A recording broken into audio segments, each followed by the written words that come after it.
Hello అండి, ఈరోజు నేను రసం ప్రిపేర్ చేస్తాను. ఎలా చేస్తానో మీరు చూసేయండి. ముందుగా టమోటాలు ఒక 3 తీసుకున్నాను, బాగా పండినవి. అలాగే చింతపండు, దీంట్లో కొంచెం షుగరు, కొంచెం సాల్ట్, ఎంటీఆర్ మసాలా అండి, రసం పొడి అది కొంచెము. ఇవన్నీ బాగా మిక్సీకి వేసేసుకుంటాను నున్నగా. టమోటా అంతా మిక్సీకి నుండి కొట్టుకున్నాక దీంట్లో కొద్దిగా వాటర్ యాడ్ చేసేసుకొని మనం తిరువాత పెట్టుకుందాం. తిరువాతకు ముందుగా తెల్లగడ్డ కొంచెము పగలగొట్టి పక్కన పెట్టుకున్నాను. తిరువాత పెట్టేద్దాం, చూద్దాం రండి.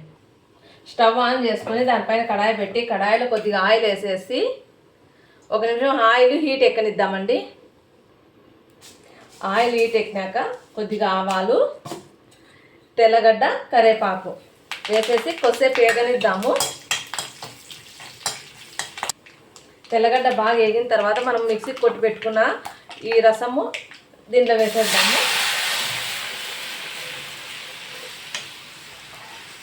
దీన్ని ఒకసారి అంతా బాగా కలపెట్టుకొని కొద్దిసేపు బాయిల్ చేసేసుకోవాలా.